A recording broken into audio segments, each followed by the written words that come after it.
Welcome to Magic is Real, the podcast where we focus on spiritual journeys, near-death experiences, and all things metaphysical and spiritual. If this podcast resonates with you, it would mean the world if you could like, subscribe, and share with like-minded friends. Thank you so much for being here with an open heart and mind. I wish you peace, light, and love always. Hello, and welcome to Magic is Real. I'm Shannon. I am a psychic medium, and this is my podcast. And today I have with me Kyle Russell. Who is Kyle? Kyle is the author of a new book, which is called Crystal Energy: Understanding and Working with Crystals for Clarity and Flow. Kyle has been an educator and a purveyor of metaphysically oriented minerals for over 30 years. And today he's here to talk with us about what he knows about crystals, his spiritual journey, and about his book, and to tell me things about crystals that I probably don't know, because I was just telling Kyle that I have crystals. I think they're beautiful, but I don't really know a lot about them. And I've always been a little bit, I just can't find another word than agnostic about, do they really work or are they just pretty? So welcome, Kyle. Thank you so much for being here. Yes, my pleasure. Thanks for having me. I'm looking forward to diving into this conversation and sharing with your audience the answers to the questions like how I got into this, and are crystals really just pretty things, or are they more? And so many different areas that we can delve into. So I'll let you lead the way, and then I'll interject with concepts and ideas as makes sense. Thank you. Well, let's start, Kyle, I'd love to learn about you. I would love to know what led you down this path in the first place. Right.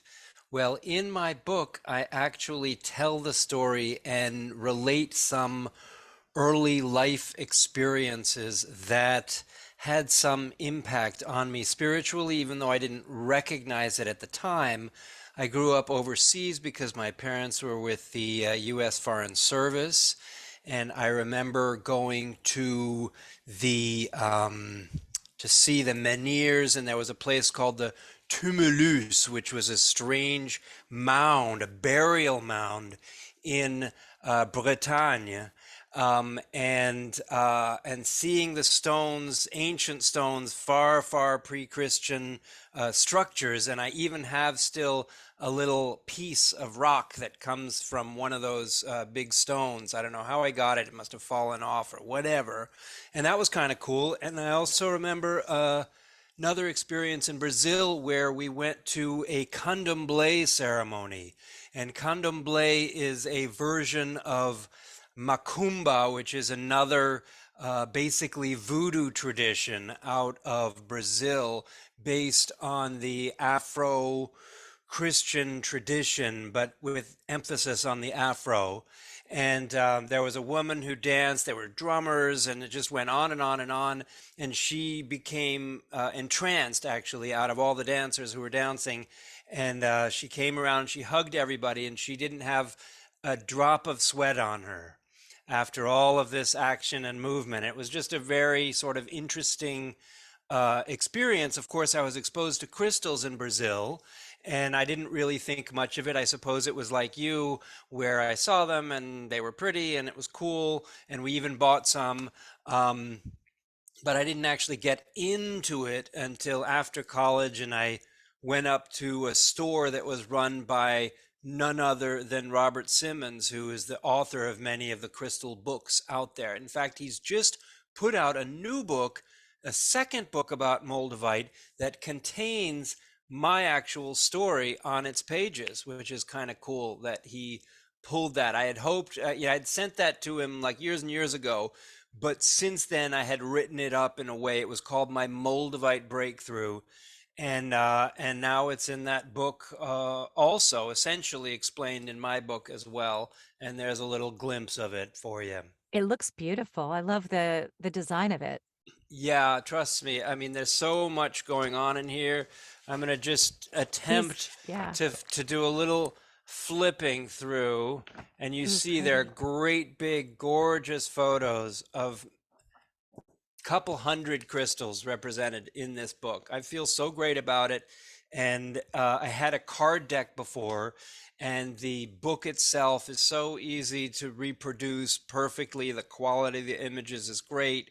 You know, we went through a tremendous journey, me and my formatter, to get the book to look just right. It took me 6 months to write it and 6 months to get it to look right. And now it's great every time. Gorgeous. I already know who I'm getting it for his birthday. So Oh, I'm excited. nice.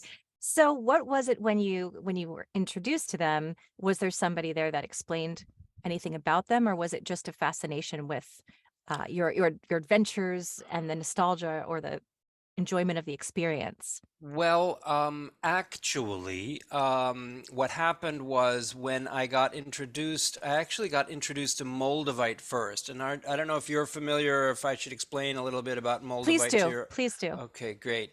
Here is an enormous kind of museum grade piece of Moldavite. Um, I believe it's 50 or 60 grams. It's heavy. And believe it or not, these can grow to be 100 grams. But this was the most pleasing large piece that I've ever gotten. However, um, the first time I was exposed to it, I had gone to this store. This is 1987 now, a long time ago, and the owner of the store was explaining that Moldavite is a tektite. It's formed from the marriage of space and earth materials into a an impact glass as a result of a meteoric impact that happened 15 million years ago. Now, meteors hit the planet, I won't say all the time, but often enough. But in order to produce this, it has to be a pretty big impact. And all over the world, the resulting tektites are black, pitch black. And this is the only place in Czech Republic where you can't really see it now because you don't have it backlit, but where the tektite is actually green and it's gem quality and it can be faceted into jewelry, into gems. So it's quite a unique material. And so I was given this Moldavite, and it caused an immediate physical reaction when I was driving home. It was very intense. It was like pulling energy from the sky and from the ground, and everything was, it was like a vortex that was culminating where I had the Moldavite in my pocket. And so I ended up having a strange and prophetic vision. And you mentioned earlier about the idea that you've dealt with near-death experiences.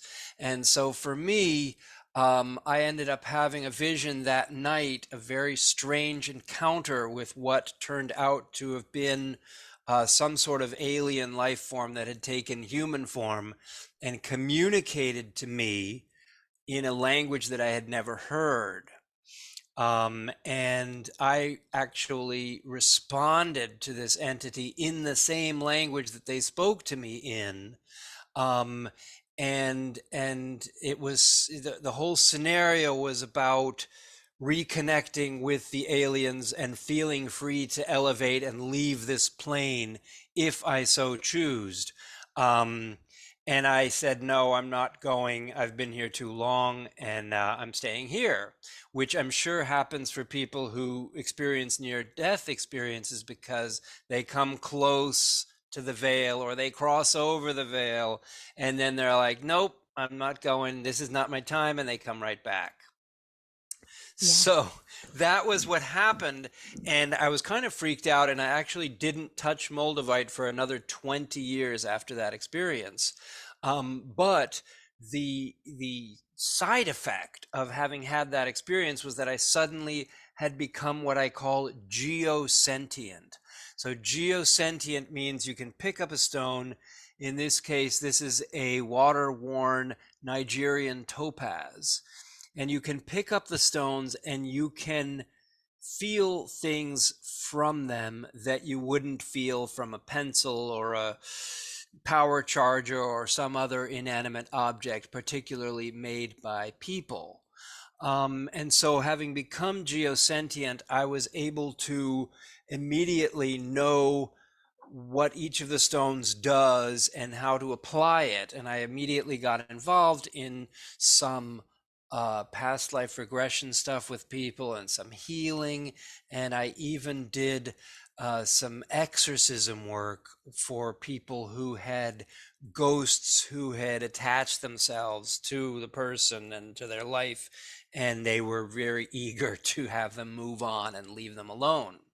So that was an intense experience for me to have, and a lot of knowledge for me to then gain, which I started to apply. I no longer have the skills to do those things that I did earlier in the game, like past life stuff, and and and even though I do healing work on people, it's more physical health oriented and holistic spiritual stuff, because I think that a lot of people's physical illnesses are wrapped up in spiritual illnesses, in complications and issues having to do with the self, etc.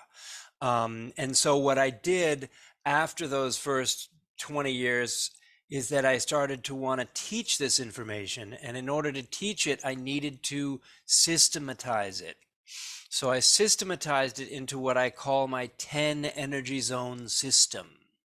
And the 10 energy zone system groups every stone into just one of those 10 categories. What do you think of that? It's pretty cool, and it actually leads me to a question that I've had for a long time Mhm. about crystals is how do we know what each crystal does? Um, you mentioned receiving information intuitively or perhaps telepathically, or what I don't know how you would describe it. But if you Google a particular crystal, they'll say, "Oh, this one does this and this one does that." And I've always wondered that too about, yeah, how do we know? I guess that's the question. How do we know? That's an excellent question. The word I want to use for that thing you were trying to describe, whether it's intuitive or whatever, is that it was essentially a download. Right. It was a download that just suddenly I had the information. It was there. I didn't feel the download happening. And aside from the weird experience that I had had, there was no explicit moment of transfer, although it could have been that first night, because when I had that weird vision and dream, I woke up bolt upright from my dream and looked straight up at the Moldavite, which was on the mantelpiece there. So the Moldavite definitely had something to do with the whole experience. But to answer your question, most of us, or most of people out there, like yourself, they want to know what's going on with the stone, and they look it up online, and somebody has put together an explanation.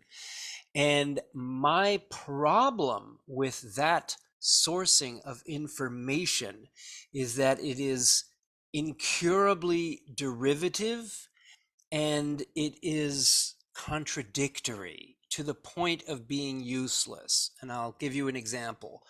If you were to find any particular stone online, you would read its qualities, and usually they come up with 3 to 5 or 7 qualities of any given stone.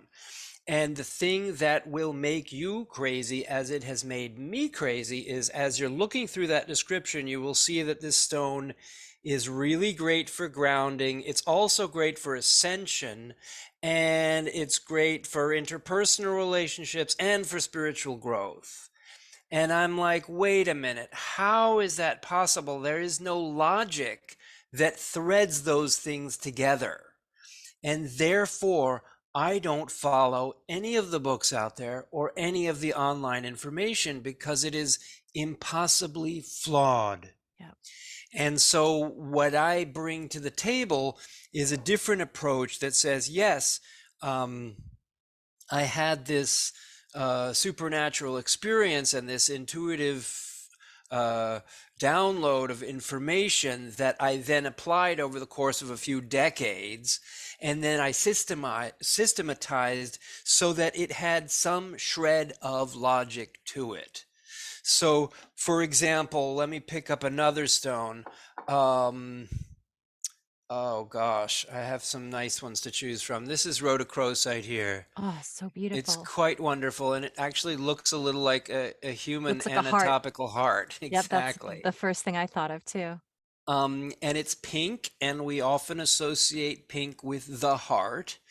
In this case, what happened for me is that the information that I had about the stones, I needed to plug it into my 10 energy zone system. It actually started with fewer. I think I started with 5 energy zones, and then it ended up going up to 10. And there is a rough parity between my system and the chakra system. And in this case, the rhodochrosite does not land as a heart energy zone stone, but as a root energy zone stone. And the reason for that, in part, is because certainly it is red, certainly it is fleshy, and the root energy zone has most to do with our physical body. However, each individual stone that is associated with the root chakra or energy zone has slightly different functions therein. And when I say functions, what I really mean is associations. So I was thinking about this as I was preparing for our meeting, and I was thinking that and I was going to call my book this, which is The Language of Crystals. That basically, just like how we use words to refer to concepts, each of the stones has a direct relationship and refers to a concept that is a little bit bigger than what a word alone will associate to. So in this case, the easiest way to simplify what a rhodochrosite represents is that it represents cellular vitality and regeneration. Okay, that's not one word, but it is a concept. And there are other root stones that mean other things pertinent to that energy zone that are not the same as this. So if you look in my book and you analyze my system, you will find that the so-called energy signature of rhodochrosite is not the same as topaz. They really don't overlap per se. And even the ones in the same energy zones don't overlap. They each have their unique sort of sphere of influence and meaning and implications that are distinct and that are relevant and that are important in and of themselves. And how do they actually help us? And here's what I mean. Do we hold them in our hand?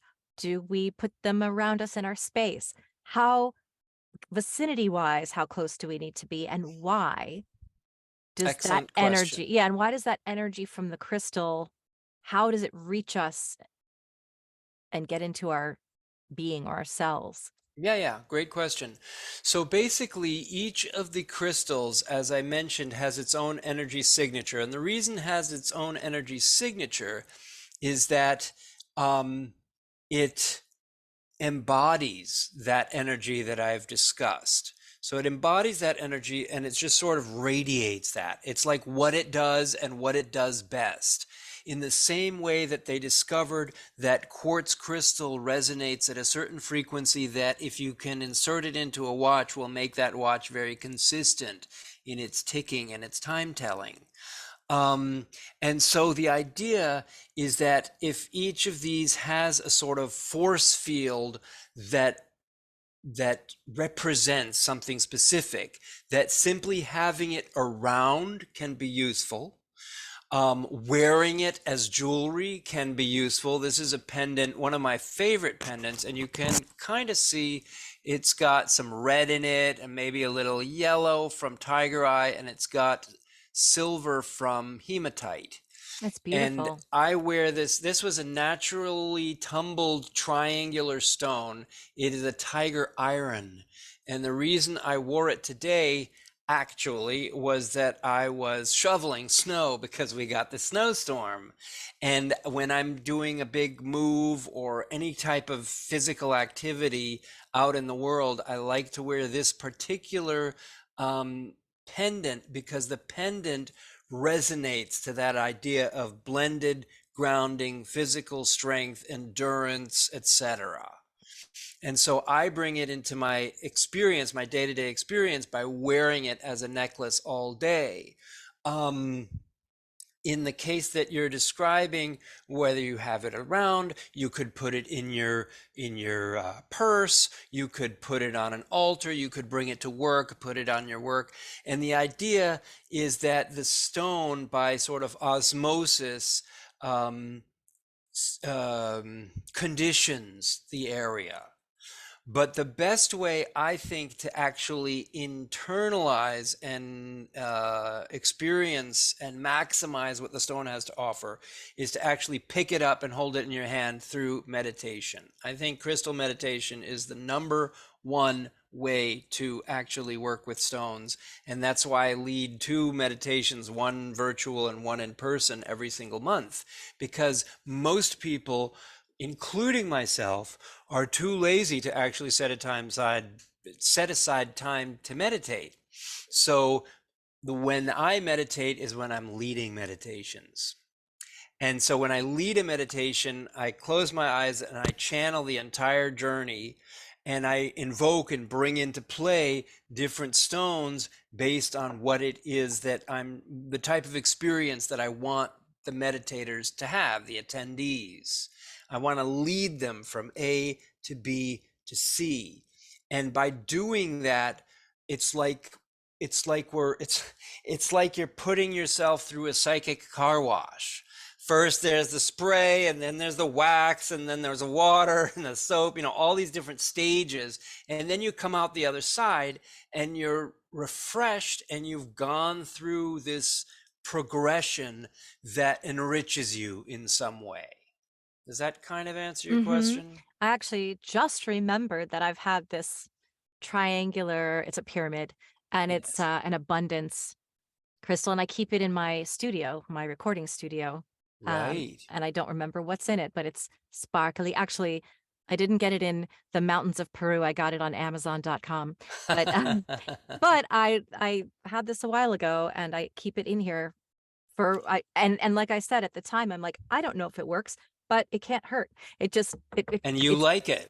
I like it. It just brings me joy, and so do all the other crystals. And I meditate with crystals before I do a mediumship reading, just Mm. for what it's worth. Do you pick and choose specific ones or whatever you're drawn to in the moment? I have just a few of them, and I usually use whatever I'm drawn to in the moment. But I also they're see, that's the thing. They're quartz. There's the what's the one that has these like I want to say it has like striations. And Selenite. yes, thank you. That's what it is. And it's a white one, and it Hmm. it almost looks like mica, except that it's not iridescent. It's just white. Right. And I like to use that a lot. And I also have amethyst, which I always really is a good go-to. And I don't know, Right. it just brings I me peace. There you go. Well, I have a recommendation that you can add to your collection Please. specifically with regard to astral matters, and that is apophyllite. I'm writing this down, everybody. Yeah, and it's a good thing Apophyllite. you are. Everyone should write it down because it's a tough one to spell. Apoph. Who now I'm confusing. Apophyllite. Apophyllite. Y-L-A-T. PH. No, PH. APOPH. That's the apoph, and then Y L L Y-L-A-T. I T E. Oh, L-L-I-T-E. I would have thought it was L-A-T-E. Thank you. No, Okay, that's L fantastic. I T E at the end there.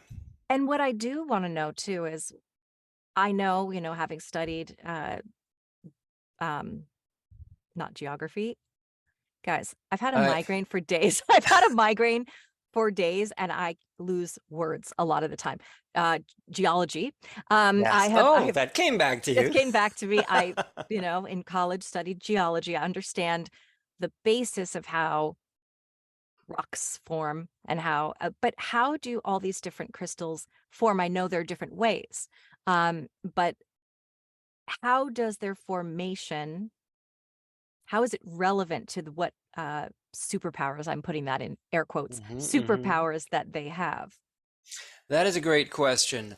Um, so one thing, and I'm just gonna answer that in an indirect way. Yeah. Science shows up in two different ways. One is in the geology, as you've just mentioned, and the other is in people who see things like what happens with quartz crystals and watches, and uh, they they assert that there are definite scientifically identifiable parallels between the intrinsic nature of the crystal and what it does. For me, I've been liberated from that because it doesn't matter to me what the chemical composition is, what the geological form is. None of that really matters because the stone is speaking to me across the divide. Like, so that other stuff is just doesn't impact what forms it. That being said, I want to share with you a couple of things because I do believe that the physical aspect of the crystals is relevant. And the physical aspect, after all, is caused by chemical uh, geological forces. So, for example, with our friend the Moldavite, you'll notice it has an infinite amount of detail on it. Hmm. And the reason is that it's an impact glass. So it was literally thrown up into the air, into the atmosphere through a gigantic explosion. And um, and there's an infinite variety to every single moldavite. So every moldavite is kind of like a thumbprint. You know what I mean? It's like totally different from every other moldavite. And as such, not all moldavites are the same. And so we use the different morphology of the crystal to tell us, hey, I'm different. I'm not like the other moldavites. I'm not like the other crystals. Whereas selenite, those logs of selenite are like fiber optics. And I hate to say it, but you've seen one, you've seen them all. It's a remarkably uniform material. And therefore, it's not idiosyncratic. What it does and what it is quite simplistic.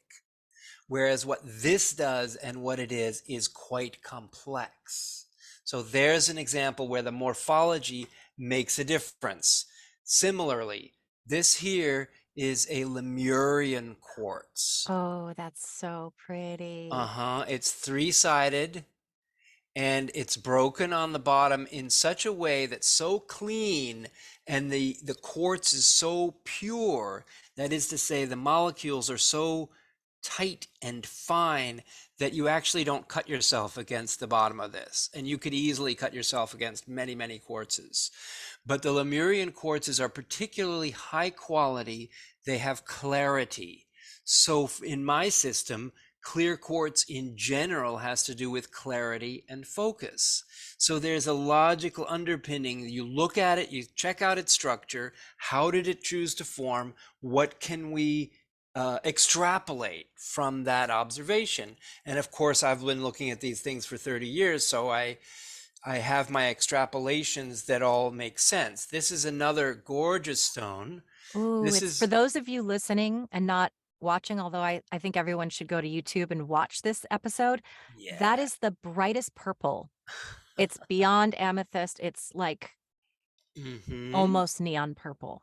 This is called sugilite, and it's a very rare South African stone that was mostly dug up in the 70s and 80s. And every time I post this video, this particular stone, and a friend of mine in China sees it, he asks me if I'm ready to sell it, which of course I'm not, because Hello, it's amazing. Now, let's talk about that. So, we associate the chakra system, and I also loosely associate my energy zone system with the spectrum of light and color. And I acknowledge that the people in India who originally came up with the chakra system did not have a color association with it, that the color association is an overlay brought forward by Western interpreters of the chakra system. That being said, we all know that red is lower on the chakra system and purple is higher on the chakra system.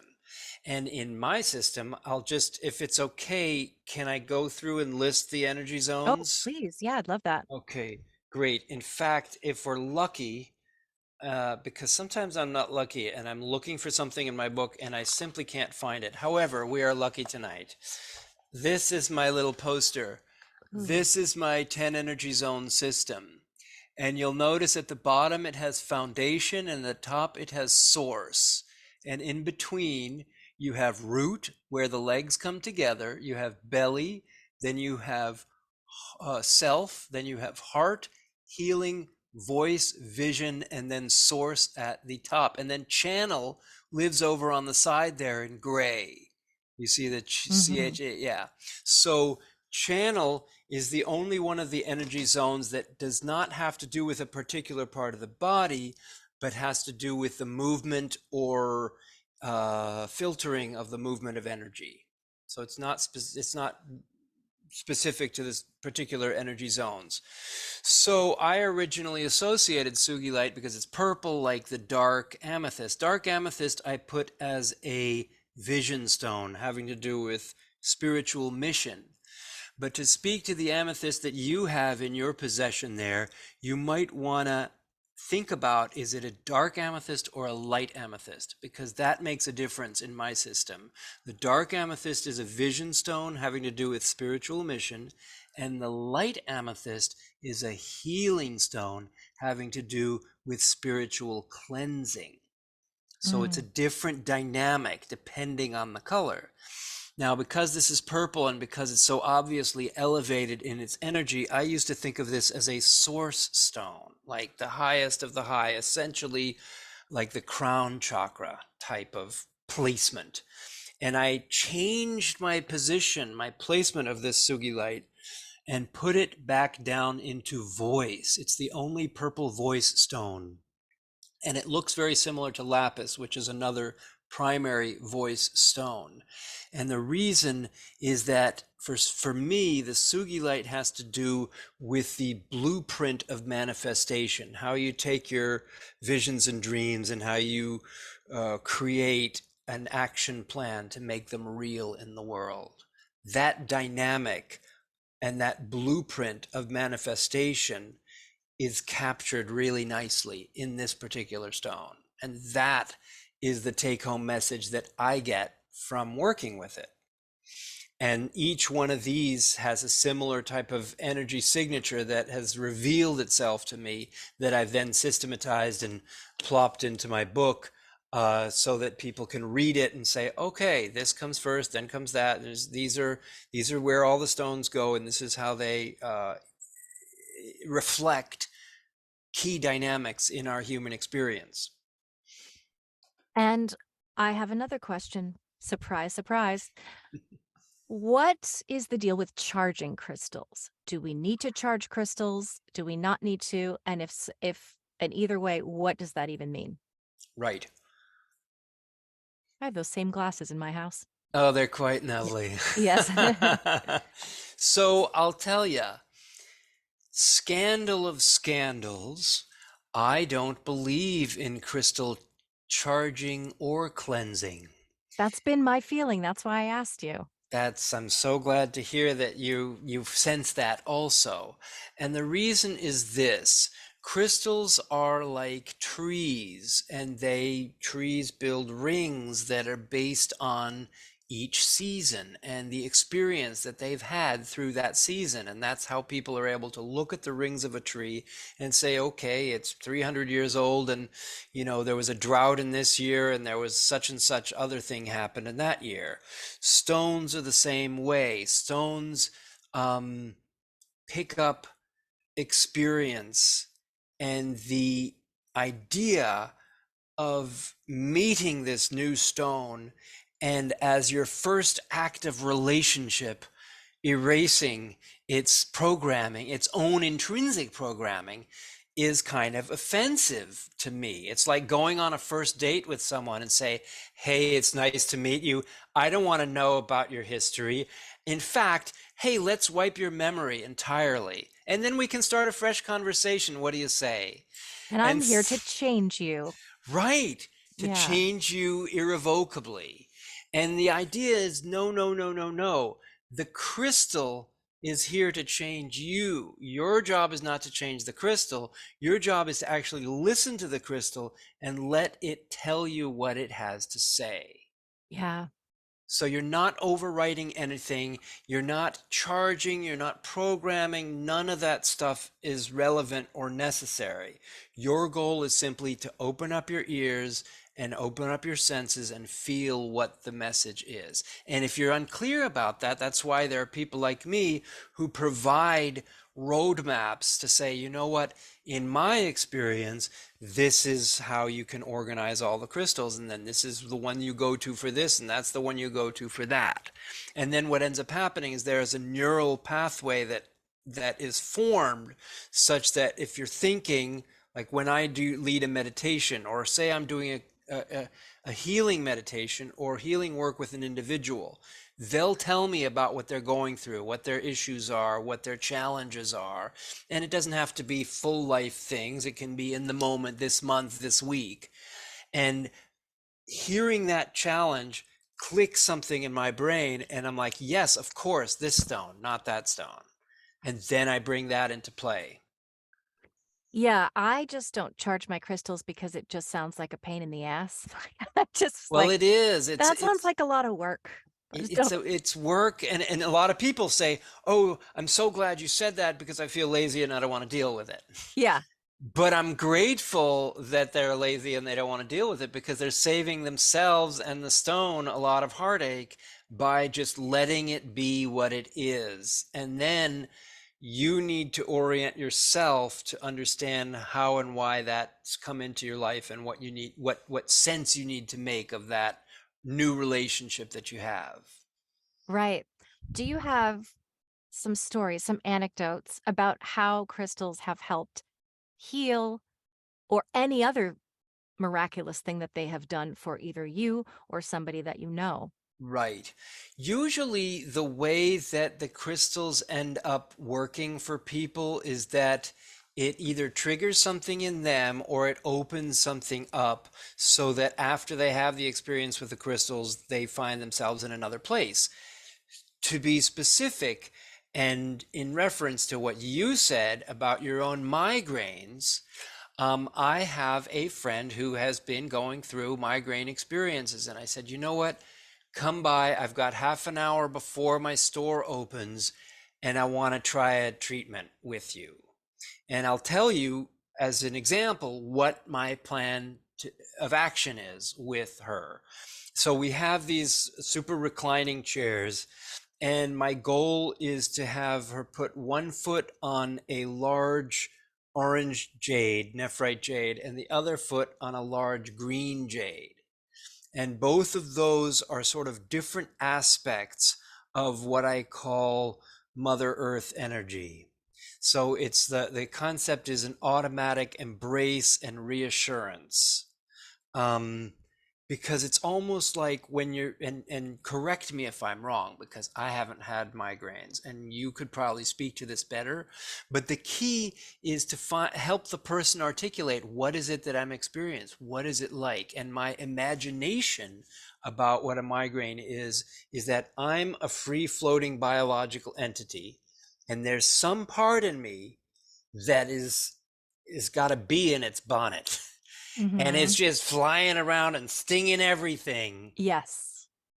It's So, not I was just discussing this with a friend of mine, and I'll let you continue, but we yeah. both have hers are crippling every day. She's seen every specialist that you can possibly see, and it's, hormonal for both of us, but we were saying people don't often understand it's not just the headache. The headache isn't just one symptom of it. It's a neurological storm where everything is off. Your moods, like I'll be euphoric and then super depressed. And Even during the cycle of one migraine. yes, and I usually know I'm getting one because I'll start to be euphoric. I'll just suddenly be like, I'm in the best mood, everything's great. I have all this energy, and then the migraine starts to come and the back of my neck is stiff. I feel like I have the flu.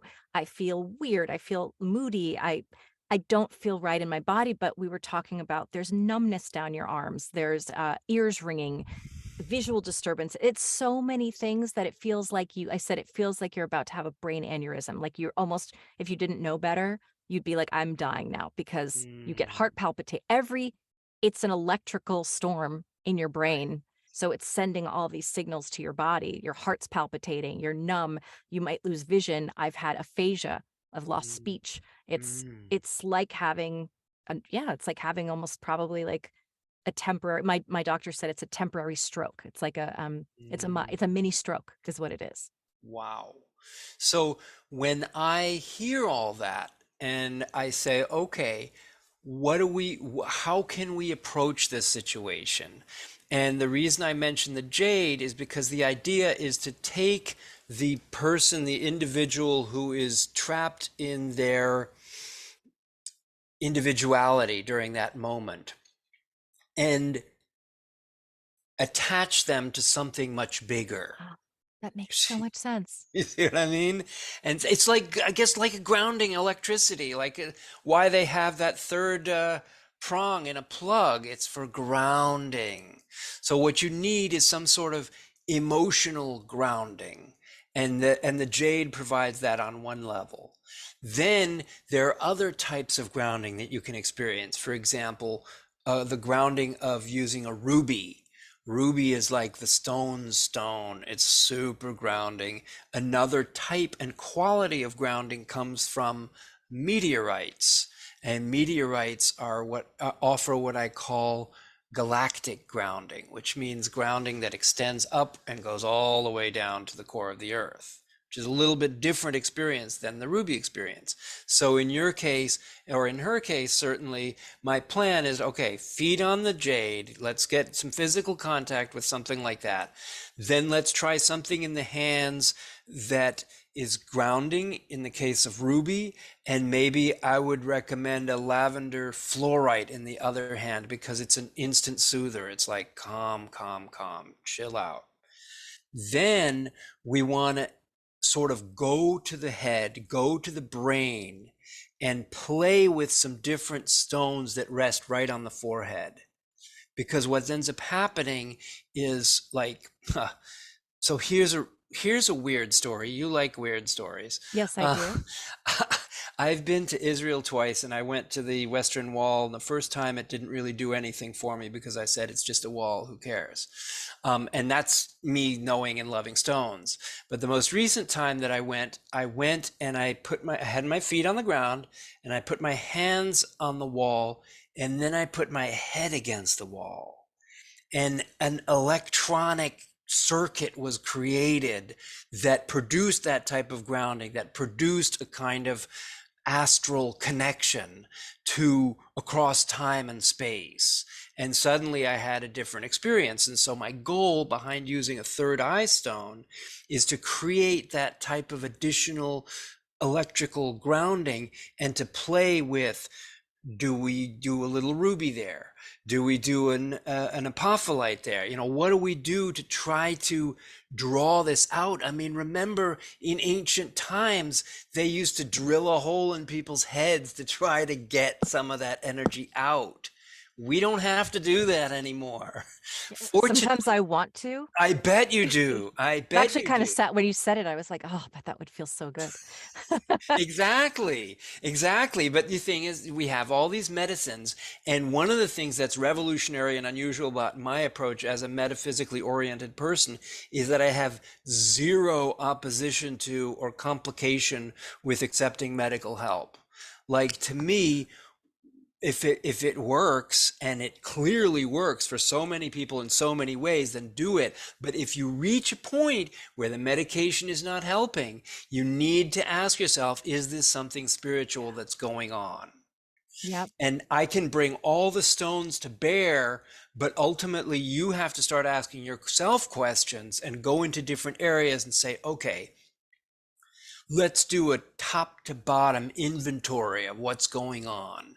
Let's look at the 10 energy zones and talk about it. Root, is there something going on with root? Is there something going on with self? Because there's so many different aspects of the self. What kind of healing do I need, regardless of the symptoms of this particular presenting medical issue, that on a grander scale will put me in a better place? Yeah. And that's where, aside from symptomatic relief, we talk about crystal healing from a perspective of like, okay, let's look at let's pick apart all the pieces of this thing and see where the help needs to happen. Right. That's so well explained. And I think you really have answered for me so much about this is great because I you do have so much knowledge and answered all the questions that I've always had. I just didn't take the time to research. Another thought I just had is let's say I'm wearing, right, this bracelet stack, Yes. and I have more. I love them. It's from a company that I really like. And I think it's Lotus. No, it's not Lotus and Luna. I will try to remember it because they sell expensive but beautiful, high quality. They do not break. They're solid. But if I'm wearing Mm, like 25 of these because I just like the way it looks, like I like to have a lot on at once, mm. is there any kind of like a risk of confusing the system if you're like, I have a grounding and then I have a third eye one and then I have a peace one and then all the different ones. And this is detox. That's my Right. question. Um, My answer to you is this, because one thing I tell people, a lot of people have seen pictures of people in a layout, a body layout, and they've got like 30 crystals on them. I think that's a no-no because that's too confusing. But if you think about it, there might be a scenario in which you having all those bracelets makes sense. And the scenario is, the analogy I'm coming up with is a car. A car has many different aspects to it. It's got brakes, it's got accelerator, it's got tires, it's got seats, all these different, and doors, all these different aspects. If you put it together right, then it makes sense. If you have a reason for it, or even if you have a feeling, like you have a feeling you chose, I want these 6 bracelets, and that's where it's at, then they're all teaming up to help you, and that's great. So that's like having a car in perfect working order. But if you take the door off the car and you stick it in the trunk, and you got a tire on the front seat, then is maybe not such a good idea. Right, And and this particular company does offer stacks where they have intuition pack. They have like a and they're all designed to go with one another. right, So that does make sense. And I cool. just kind of mix and match them. I'm like, "Oh, this matches my outfit today." But I also just think they're beautiful and so well made, and that's why I really want to remember that. I'll put the link below in case anyone's interested because they're just beautiful for fashion, but also Yes, for your soul. exactly. And to that end, I hope you'll also let people know to visit my site, because this is an important resource for Yes, and we're people to gonna have connect. links below. You can but please vocalize it now. There will also be a link, and anything that you send me will be going down that you haven't already will be going down in the description so we can know how to reach Kyle. And also let's just clarify what services you offer. So what will people be reaching out to you for besides buying they're going to get the book. right. And what Well, else the do you book is offer? great. The brand new thing that I have now is a phone app. I have an Oh, actual phone app which you can download, and I'll send you the link. And the link that you're going to post there is going to take people to, based on their device, it will intuit whether they're Apple or whether they're Google, and it will intuit is it for a phone or a tablet or a desktop. So the app works on all formats and all devices. And what it offers you, I have a top 50 crystals there. You click through, you can see my top 50 crystals alphabetically and also by energy zone. I have 7 videos or so in which I walk you through the main sections of my book and explain what this section is, what that section is, etc., so that you can get a full and free introduction to the book without even having bought it. Um, I also, for people who subscribe to my quarterly offering, I call it Crystals 360, they get access to the protection class. I have a whole protection class with a series of videos all about crystals for protection. And I also give them access to my online crystal meditation, which is a great resource to play with. So those are some of the service offerings I have. Of course, I'm on TikTok and Instagram and YouTube and Facebook under Crystal Concentrics, and my website is crystalconcentrics.com, where I have a whole store. But since I have a physical store and I work with people online and I do gem shows, etc., I actually have large collections of just about every type of stone, specifically focusing on my top favorites, like this mm. Sugilite. I'm a big fan of Oh citrine. yeah. I'm a big fan of jade. I thought I'd surprise your guests with this, Thank which is you. blue Guatemalan jadeite. Very special. And this is a naturally river-worn piece that I love, love, love. And of course, rhodochrosite is a favorite. It's And it literally looks like a beating heart that you take out of someone's body. It's shiny. It looks like meat except beautiful. exactly. Except it's hard. It is. It's magnificent, magnificent stuff. And then Moldavite. My friend Moldavite is a great one that I specialize in. After my 20 years in exile from Moldavite, I I rediscovered it because there was so much interest in it from people who wanted it, and so I had to start buying it, and then I made my piece, and then now I have a world-class selection of it, and I have 5 or 8 personal pieces that are just special. I actually had a question about that because my curious brain just wants to know, how do people find, not people like me, but how do people mine for this stuff or find things like Mm. moldavite, which is, you, as you said, has to do with a meteorite? Well, do people come across it? Do people mine for it? How do they find it? In that case, they do kind of come across it. They do have to dig around in the dirt, and it's just there. It's Yeah. just suspended in the earth. And How do you know where to look? oh, well, because all of it fell in Czech Republic, so it's Okay. not anywhere else. And there are areas, there's actually an official mine there that is still big and still producing. But there are other places because the Moldavite will look different in different localities. And so you can recognize what locality is just by looking at the texture of the surface. And there's a very rare variety from a place called Besednica that is super spiky. The super spiky moldavite comes from there, and it's the most valuable, it's the most prized, and the one that is least accessible right now because they're not mining it anymore. And wherever they were digging before, they've stopped digging. And so it's just what's available is what's available. So Right. that's the situation. But to quickly answer your question, the rhodochrosite, I talked to a guy who owned a mine or had access to a mine for it in Argentina, and he said that they found gold in that same mine. And just like they found gold in that mine, they found manganese in the mines that this comes from. And because gold and manganese trump the original stone, then they discard and throw away and destroy this material in order to get to that material.